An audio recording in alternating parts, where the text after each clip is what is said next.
Good morning and a warm welcome to your show, Sunny Mornings in Boston. I'm your host, Melissa, and it's Thursday, April 23rd. You'll be interested to know, today is National Picnic Day.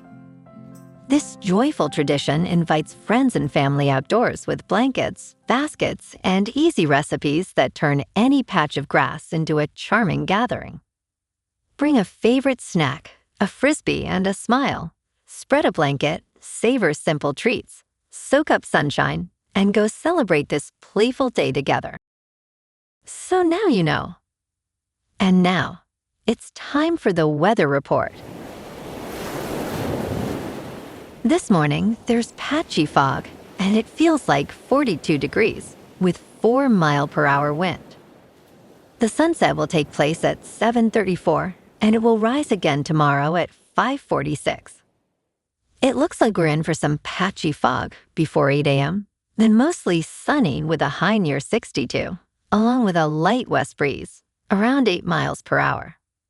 If you're inland, it will hit a high of 62. Tonight, expect mostly clear skies with a low around 40 and light winds around 7 miles per hour. The nearshore buoy at Cape Cod Bay reads 44 degrees for the water temperature. Looking ahead in the weather. Friday will be sunny with a high near 55 and a light north wind around 7 miles per hour, then mostly clear Friday night with a low near 39. Saturday stays mostly sunny with highs near 54 before a mild warming to around 57 on Sunday, with nights in the low 40s and light winds through Monday night with a slight chance of rain showers after 1 a.m. Monday night. Bonjour, food enthusiasts. This podcast is brought to you by Versailles Cafe and Pastries in Encinitas. Nestled on El Camino Real South, just north of Encinitas Boulevard, this cafe is a haven for culinary delights. Indulge in their amazing Eggs Benedict or their gluten-free crepes.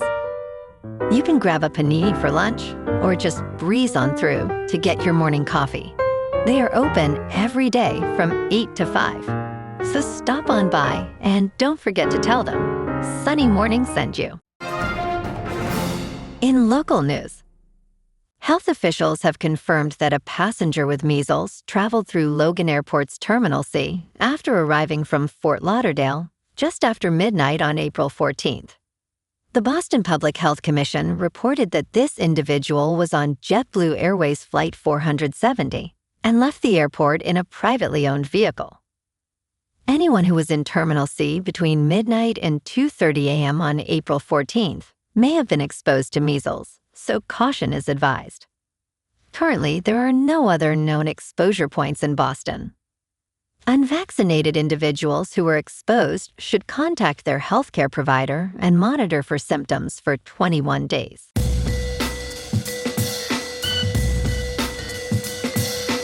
Now on to sports. Lamine Yamal injured himself taking a penalty in Barcelona's La Liga match against Celta Vigo on Wednesday. Club sources told ESPN that the initial indication is that he has a torn hamstring. The severity of the tear and the length of time Yamal could be sidelined will be confirmed via scans on Thursday. If that is the case, Yamal could sit out the rest of the season with Barcelona. After the game, Barcelona coach Hansi Flick said, "We have to wait. We have to see what it is. Something happened. Hopefully, it is not so bad." In local sports, the Red Sox are looking to avoid a sweep tonight against the Yankees at Fenway, heading in after dropping the first 2 games of their series. Boston has been rough early, sitting at 9-15, with losses in 4 of their last 5. But they get another crack at New York at 6:10. They will need to find some offense after being shut out the last 2 nights. Jarren Duran has been the bright spot. He went 3 for 4 with an RBI in yesterday's 4-1 loss. Meanwhile, the Bruins and Sabres are tied up at 1 game apiece, heading into Game 3 tonight at the Garden. Boston took Game 2 down in Buffalo, 4-2. With Victor Arvidsson scoring twice and Jeremy Swayman, standing tall with 32 saves. Home ice matters in the playoffs, and TD Garden is going to be loud. The Sabres are a good road team, but the Bruins were dominant at home during the regular season. On the other front, the Celtics head to Philly tomorrow night for Game 3, trailing 1-1 in their series against the 76ers. Boston has got to tighten up defensively after the 76ers shot nearly 50% from 3 in Game 2. This one is a must-win to avoid heading home down in the series. In top news, Elon Musk admits that millions of Tesla vehicles will not receive unsupervised full self-driving. Tesla cars operating on Hardware 3 will not get unsupervised full self-driving. Approximately 4 million Tesla vehicles use the Hardware 3 platform, which means many owners, including those who paid for the feature, are locked out of unsupervised full self-driving. Musk stated that upgrades will be necessary for those vehicles. One Dutch Tesla owner was recently told by Tesla to just be patient regarding this issue. Musk had previously acknowledged the need for upgrades on an earnings call in January 2025. In business news, Spirit Airlines may receive a bailout. What is in it for United States taxpayers?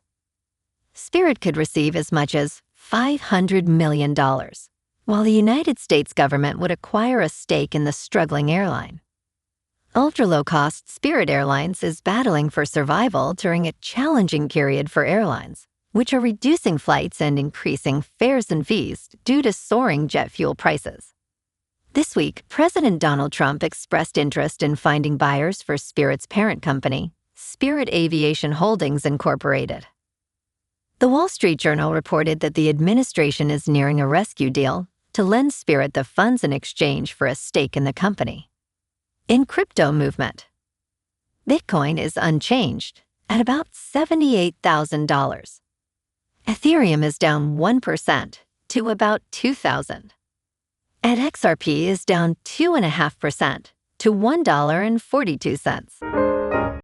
Moving on to a more local vibe.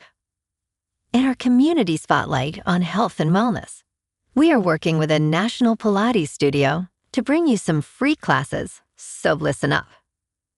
Check out Club Pilates, with several locations in the Boston area. Pilates presents a comprehensive wellness approach, cultivating strength, reducing tension, and elevating mental well-being. Scientific research affirms its benefits. So now you can check out Club Pilates for a free class. With locations in Canton, Wellesley, Hingham, Brookline, and Framingham, just be sure to tell them Sunny Morning sent you by.